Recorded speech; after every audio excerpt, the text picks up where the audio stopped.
So this fishing story of Jesus calling the disciples may be familiar to you. It's in all of the Gospels, each a little bit different. And if you read the View from the Earth that we write each week, that we email out to those who want to get our devotional, you will have heard a little fishing story from me.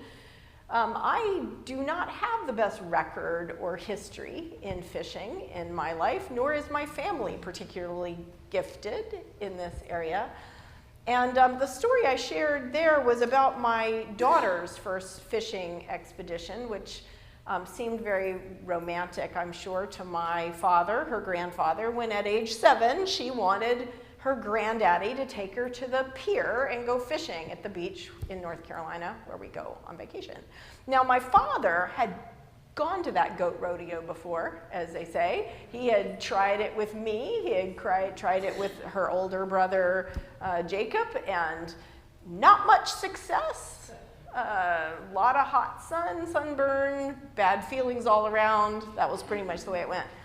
So, God bless him. You know, the little girl with her little pink patent leather shoes and the little pink skirt and the little pink top was going to go out there and catch a fish.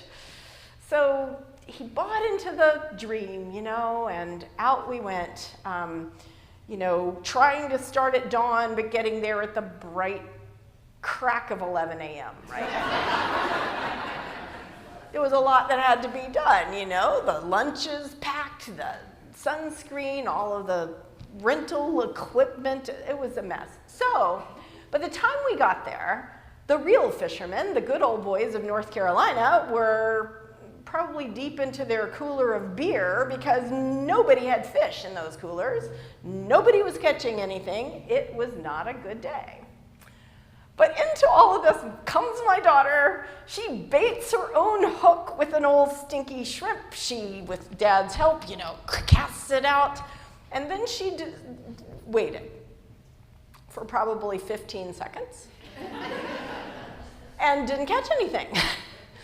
And that's when it came to her that if the little shrimp that was obviously headless and dead was supposed to look appetizing and alive and good, she needed to do a shrimp dance. So she began her little thing up and down the pier, doing kind of a little bit of this. And my dad, trying to be helpful, you know, was like, well, probably if you stand still and wait really quietly, this will help.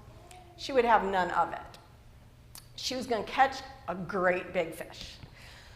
So this went on for, I don't know, an hour or so, and by this point we were all getting a little, you know, tired of the nothing happening, and so my dad, I think, gently suggested, well, maybe it's time to pack it in. Oh, no.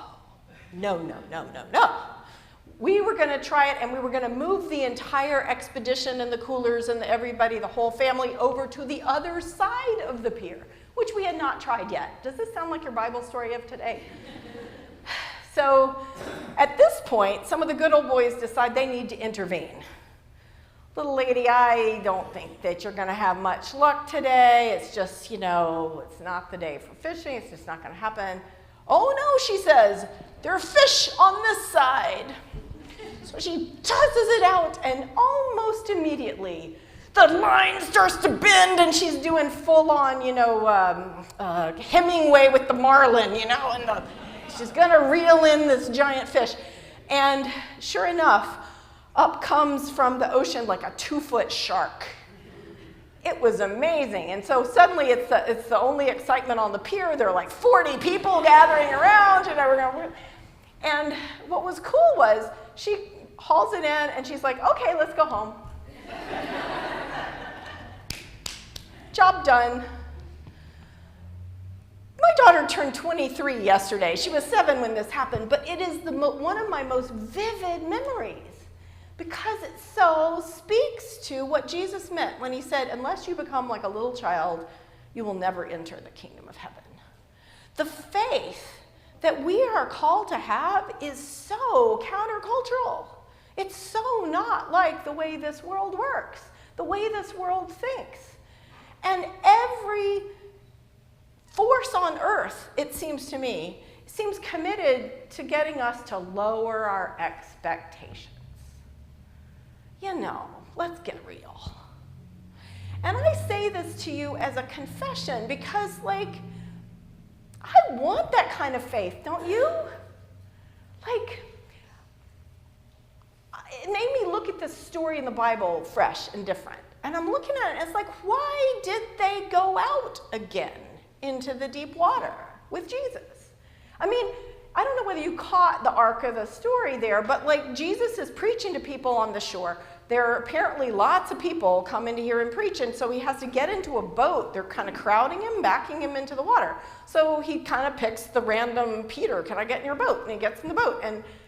But the fishermen are still cleaning their nets, mending their nets. They're multitasking, okay? There's things going on, but they're doing their job.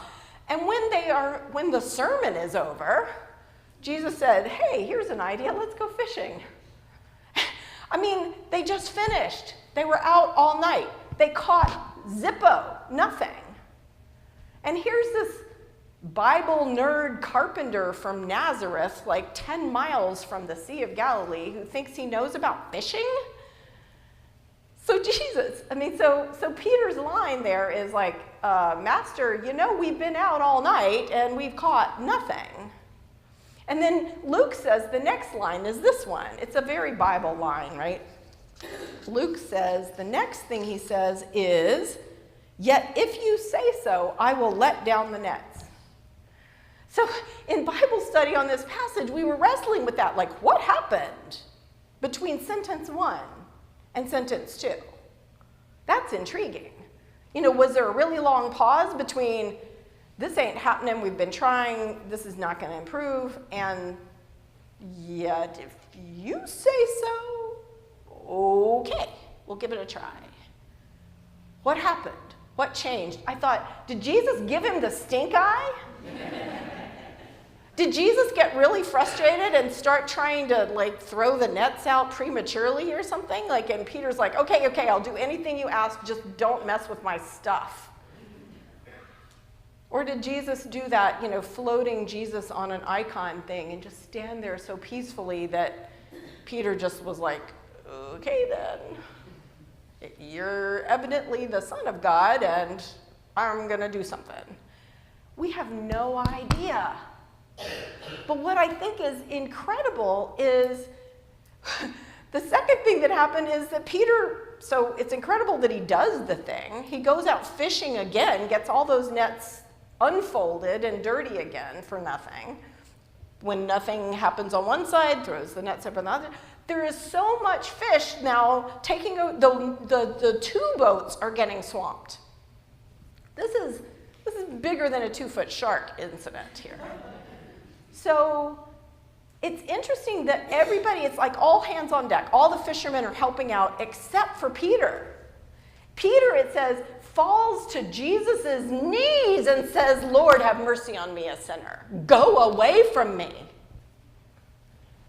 Wow. That's weird. You'd think he would say, you're really good at fishermen. I have a business proposition. Partnership, I'm in a little debt here, no. So at the peak of all this, he's afraid. And Jesus says, be not afraid, because that's what Jesus and all the angels always seem to say, be not afraid. And lo and behold, Peter gives up what now is looking like the record catch on the Sea of Galilee, the best day of fishing in his whole life. He walks away from that to do something new, to do this religion thing with this guy he just met. You talk about a miracle. What changed? How did fear turn into something new? How did this man who probably wasn't expert at public speaking decide that he could do what Jesus said? He said, from now on, you will be catching people. You can do this thing. Nominating committee, this is an example. does that call get heard to turn our lives towards serving the kingdom and bringing people into the nets of love that can be this miracle that is Christ's church? I don't know the answers. I hope you'll tell me the answers. I hope you'll share with me and with each other your stories of why you're here today, what draws you back week after week. Because we have a job to do. And I believe with God's help, we can do it. Thanks be to God for this good news.